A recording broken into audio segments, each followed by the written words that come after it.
What's good, duelers? This your boy Rogue Scientist back with you with another video. It's been a while since I posted, but just want to make this video to give you all you guys that are subscribed to me a shout. And I wouldn't be doing these videos if it weren't for you. Wanted to make this short, but not too long.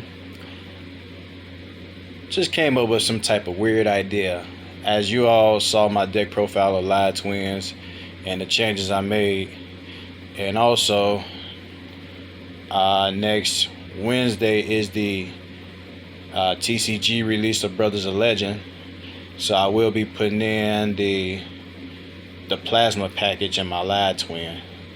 So more updates and things on that will surely follow. But I was sitting here thinking, in terms of discussion, engines. So, what is a good splashable engine with Live Twins? Right now, I can only think of one, and I'm talking about the one I'm thinking outside the box. I'm not thinking of anything common, as everybody, mostly meta players, will only suggest to you like, hey, just play it with Dogmatica, play it with Shaddolls. Yeah, that's all fine and dandy, but I want to go outside the box. So, if you are like me, just want to keep that rogue stigmata, you can also play Live Twin with generators. So, Live Twin and generators, they complement each other so well. So, you would turn one set up with Live Twin, and you would have a generator boss stage for the following turn. And when you go for your boss stage, you got 2 interruptions, 1 negate, and a couple back rows. So your board is going to end now on a Trouble Sunny and maybe a couple back rows and a generator boss stage. And when your opponent's turn comes, you go for a future setup to keep more monsters on the field for a following turn. So you would go into your Lobster, and then when your opponent hits his main phase 1, tribute one of the tokens and go to your Har. Your Har is a hand rip if they search, and then you can tribute 2 generator for an Omni negate. And then if his effect is used, you ain't got nothing to worry about, because you can tribute your Trouble Sunny for your Kiss or Kill and Leela for the draw pop. So that's a good engine to run. I did it before, but it was without Trouble Sunny. But I want to get back into it. I want to get back into that deck again, since we do now have Trouble Sunny. But something weird came across my mind of playing Live Twins with actually Witchcrafters. So, sitting here thinking about it, like, how would they complement each other? Because, the waifus got to, stick together. So, the Witchcrafter engine, I was thinking of running 3 Schmeta, 1 Madame Vere, and 1 Hane for the monster engine, and maybe 1 Golem Aruru. And then for their spell cards, is 3 Unveiling, 2 Creation, and 1 Bite Streak. So that would be the Witchcrafter engine and the Live Twin. So you would still go off your turn 1 Live Twin play, and then you would go Unveiling for your Schmeta, and you can also pass turn on that. Or you can just tribute it, drop a spell card from your hand, and have a Madame Vere set up with your Sunny Snitch. So that gives you a one-sided skill drain. Plus you can protect her if your opponent tries to attack a spellcaster. You can reveal different spell cards in your hand to increase her attack or defense, times a surplus of 1,000. So And then, not to mention that, if you activate like your Lad Twin home, you can discard one of the Witchcrafter spell cards, especially some of your twins that go off that way.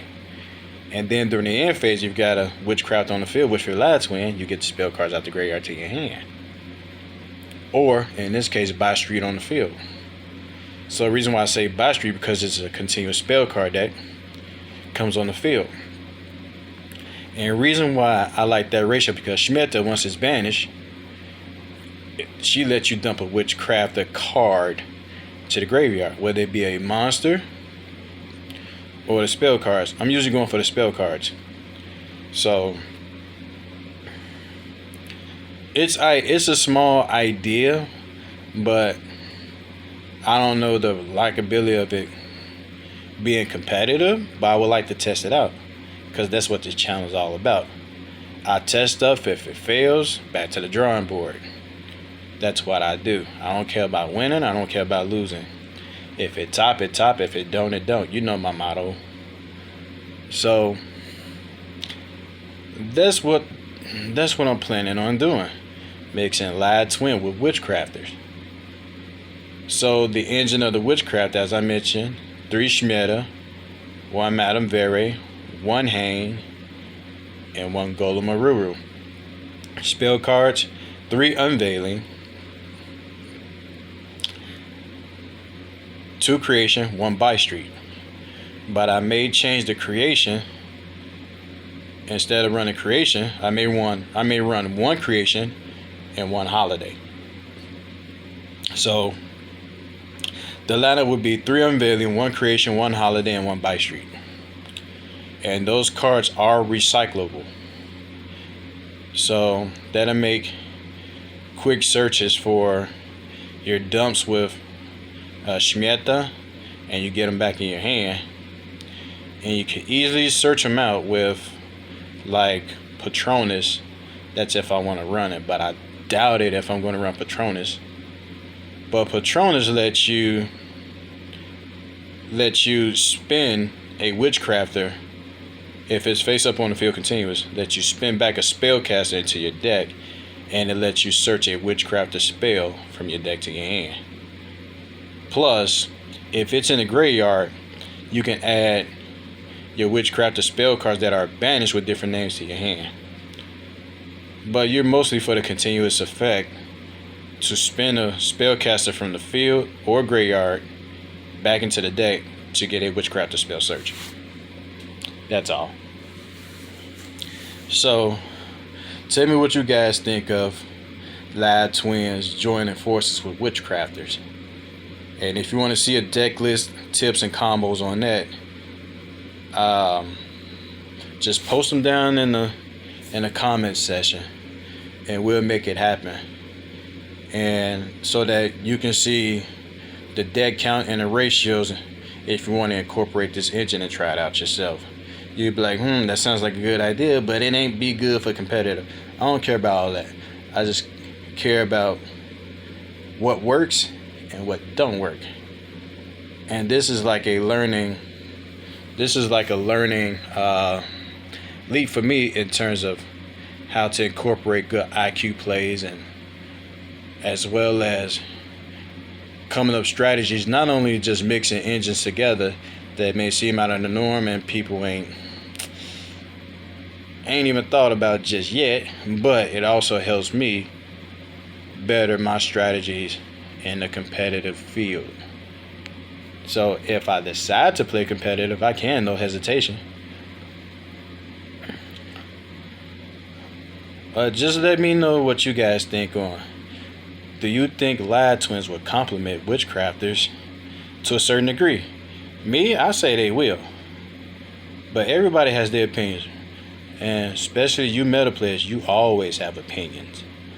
So reason being why you have opinions, because you don't think outside the box. You only think within the box of meta, not rogue. And that's why in turn get you in the end, especially in a match playing against a rogue player, because you got to sit there and read their cards and understand where they're going with this. And that in turn messes you up and confuses you strategically because you don't know what to side against something that's bizarre. And that's what I like. Keep them guessing. So that deck profile will be out, but that's just going to be like a 1 week thing. I may take it to locals. And if it don't do well, I'm going back to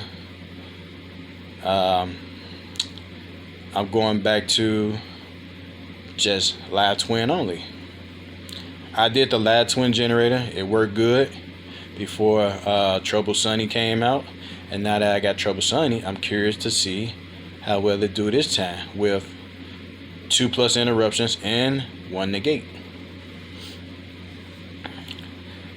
So, and here's a card that will work good with Lad Twin, and it can give you a +1 or +2. And the card I'm going to discuss is the trap card, none other than Dark Spiritual Art Greed. It's a normal trap card from an older set. I just can't think of the name of it right now. And what this card does is you tribute a dark monster, draw 2 cards. However, your opponent can negate that effect if they reveal a spell card in their hand. So, what is the probability of your opponent having spell cards in their hand? If anything, they want to negate your monster effects. But as far as spell cards in their hand, they don't want to let you draw 2. There's only 2 cards you have to worry about. Them having a spell in their hand or potential Ash. I'm not saying that it's a perfect accessory to run. There are other options. If it was me, I would run Saruja's Shackles because I can draw cards equal to the link rating of my opponent's link monster. And if I got 2 or more in the hand, I send 2 to the bottom of the deck. It's that simple. But Dark Spiritual Art Greed is a risky card to play, and I'm not going to sugarcoat it. But it can be a good one of in a Lad Twin, and it's highly searchable with King of the Heavenly Prison if you decide to play Heavenly Prison. Is it highly recommendable as a rogue player? No.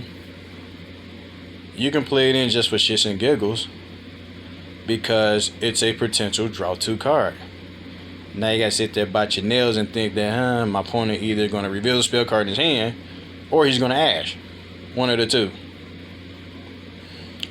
And also, if that doesn't work, there's one more engine I want to incorporate with the Lad Twins that will do them extreme justice with some synchros.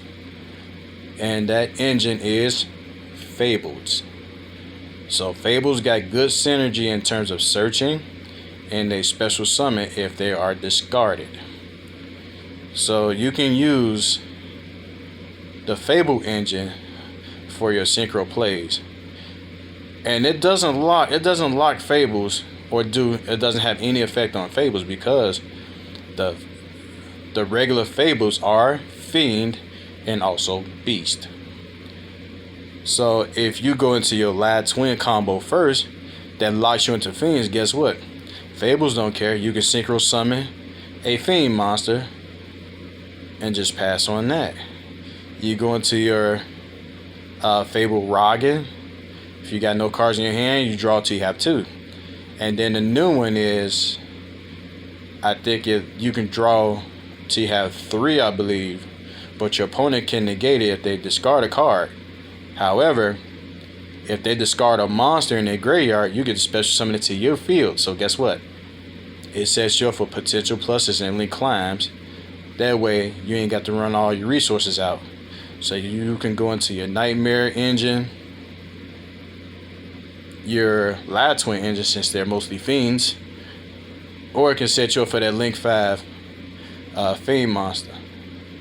Because as you see in my profile, I didn't add her in for the fact that she does slow down the deck. And with my extenders, I'm playing extenders for longevity, to possibly win, even if I don't win right then and there. But my strategy is always looking for longevity, not just for that one turn moment like most of these meta players do, and they don't have a follow up. So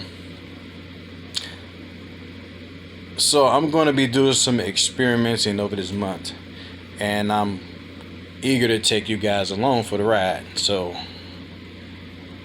stay tuned, and remember to like, comment, share, and subscribe to your boy Rogue Scientist for more crazy and IQ plays.